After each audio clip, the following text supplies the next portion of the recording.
আপনি যা করেন তাই। আপনি কি করেন? সকালবেলা উঠে ব্রাশ করি, তাই না? আমরা সুপার শপ থেকে জিনিস কিনি না? সাবান কিনি, টুথপেস্ট কিনি, শ্যাম্পু কিনি, ফেস ওয়াশ কিনি, তারপরে চা কফি কিনি, এইসব জিনিস আমরা কিনি। আমরা ডিএক্সএল না থাকলেও কিনি। তাহলে আপনি ডিএক্সএল এর মধ্যে সেটাকে সুপার শপ ভেবে আপনি যদি একটা ডিসকাউন্ট কার্ড করে কেনেন, ডিসকাউন্টে প্রোডাক্ট তো পাচ্ছেনই, ইভেন আপনি এখান থেকে ইনকাম পাচ্ছেন। কেন ইনকাম পাচ্ছেন? অন্য শপিং সেন্টার আপনাকে ইনকাম দেয় না। এ দেয় কেন? ডিএক্সএল কেন দেয়? কারণ ডিএক্সএল একটা ডিরেক্ট সেলিং কোম্পানি, এটা ডিরেক্ট সেলার। ডিরেক্ট সেলারদের কি বৈশিষ্ট্য কি বলেন তো? কেউ কি জানেন? ডিরেক্ট সেলার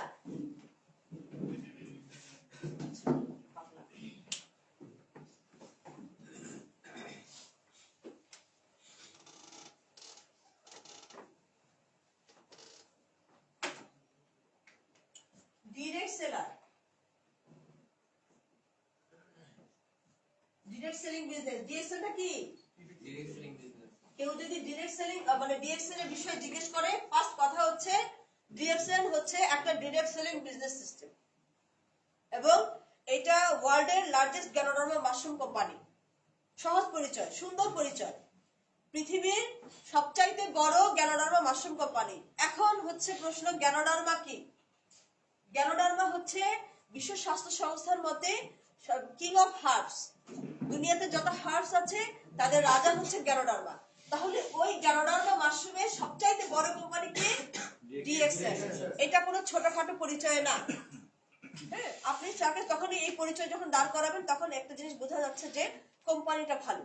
এবং এটা বাংলাদেশে আছে 22 বছর এবং ওয়ার্ল্ড ওয়াইড 30 বছরের উপরে কাজ করছে।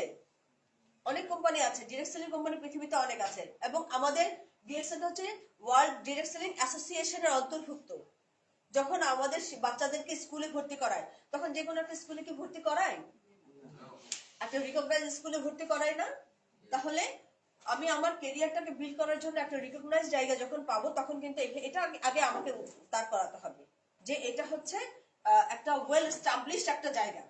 এবং এই কোম্পানি ডিরেক্ট সেলিং কোম্পানি এই জন্যই কিন্তু আমাকে কি দিচ্ছে, এটা ম্যানুফ্যাকচারার নিজস্ব ফার্মে প্রোডাক্ট উৎপাদন করে, তাদের অর্গানিক প্রোডাক্ট দিয়ে তারা কাজ করে। নিজস্ব ফার্মে প্রোডাক্টটা উৎপাদন হচ্ছে, নিজস্ব ল্যাবে যাচ্ছে, ল্যাব টেস্টিং এর মাধ্যমে প্রোডাক্টটা তৈরি হচ্ছে, ম্যানুফ্যাকচার হচ্ছে ফ্যাক্টরিতে, ফ্যাক্টরিতে উৎপাদিত হয়ে তাদের প্রোডাক্টগুলো তাদের মাধ্যমে ম্যানেজমেন্টের মাধ্যমে বিভিন্ন সার্ভিস সেন্টারগুলো, বিভিন্ন অফিসগুলোতে, বিভিন্ন দেশে 186টারও বেশি দেশে তাদের কর্পোরেট অফিস আছে, সেই প্রত্যেকটা দেশে তাদের অফিসগুলোতে প্রোডাক্টগুলো তারা তাদের নিজস্ব ম্যানেজমেন্টের মাধ্যমে মার্কেটিং সিস্টেমে চলে যায় এবং এই মার্কেটিং সিস্টেম সব জায়গায় একই ধরনের। আমার পজিশন যা, আমি সারা ওয়ার্ল্ড ওয়াইড তা, তার মানে ওয়ান মার্কেট সিস্টেমে ডিরেকশন কাজ করছে। আপনি এখানে বসে থেকে যে একটা অ্যাকাউন্ট করতে পারছেন, ওই আইডি কার্ডটা আপনি সারা বিশ্বে চালাবেন, কিন্তু আপনি বোনাস তোলার জন্য আপনার যেই দেশে থেকে আপনার কাজ সেই দেশ থেকে আপনাকে কিনতে হবে। এখনো পর্যন্ত বাংলাদেশে আমরা সুবিধা নিচ্ছি, কিন্তু সিস্টেমটা এরকমই হওয়া উচিত, তাই না? আদারওয়াইজ কি হবে, এটা বায়াস হয়, এক দেশের প্রোডাক্ট আরেক দেশে চলে আসতেছে। হ্যাঁ, কেউ হয়তো এই জায়গায় বসে থেকে ওটা করতেছে, কারণ আপনার জন্য সুযোগ দেওয়া আছে, আপনি বিশ্ব বাজারে কাজ করতে পারবেন। আপনি এখানে বসে সৌদি আরবে বিজনেস পার্টনার তৈরি করতে পারছেন, তাই না? সৌদি আরব থেকে আপনার বিজনেস পার্টনার যখন ওই জিনিসটা কিনছে, আপনার কিন্তু সৌদি আরবে রিয়েলে আপনার ইনকাম আসতেছে, কোনো অসুবিধা নেই। আর আপনি ডায়মন্ড হয়ে গেলে বিভিন্ন জায়গায় যে ডায়মন্ড আছে ওয়ার্ল্ডের সারা বিশ্বের প্রায় যতগুলো দেশের কথা বলেছি, 186টা দেশের যদি কর্পোরেট অফিস থেকে থাকে, আমাদের 200টা কান্ট্রিতে আমাদের প্রোডাক্ট আছে, এই প্রোডাক্ট আছে। এখন কোম্পানির যে এটা 25 বছর ধরে কোম্পানি কি করেছে, 200টা দেশে তাদের প্রোডাক্টগুলোর ডিমান্ড ক্রিয়েট করেছে এবং তার পরবর্তীতে এখন যেটা করছে, বাংলাদেশে ফ্যাক্টরি অলরেডি হয়ে গেছে, দেখেছেন তাই না? এই ফ্যাক্টরি এখন আমাদের নিজস্ব প্রোডাক্টগুলো উৎপাদিত হবে।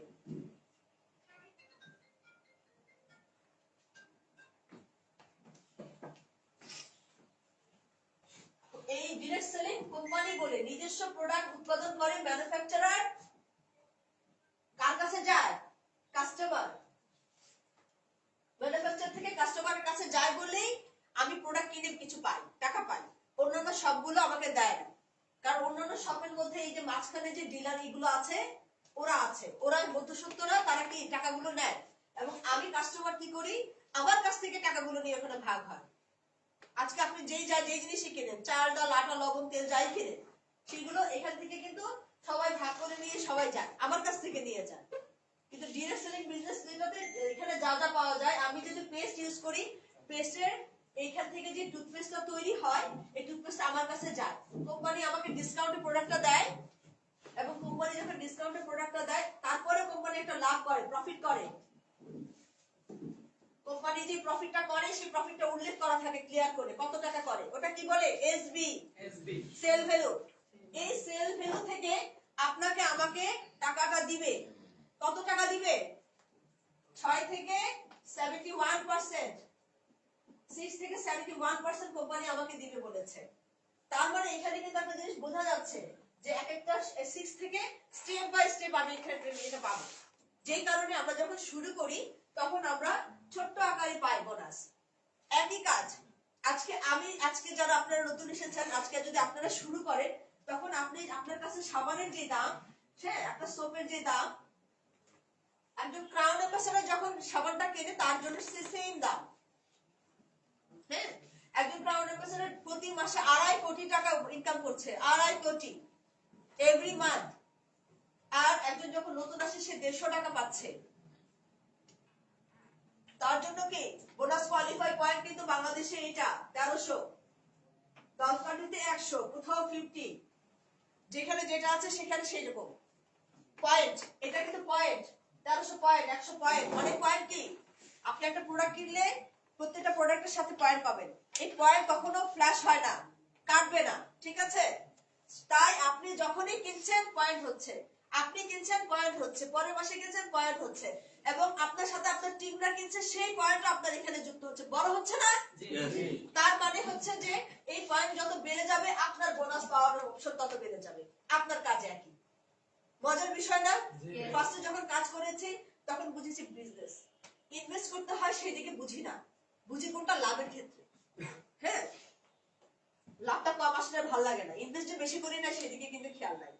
প্রথম যখন আমি কাজ করেছি আমি পেয়েছি 136 টাকা, 136 টাকা পেয়েছি।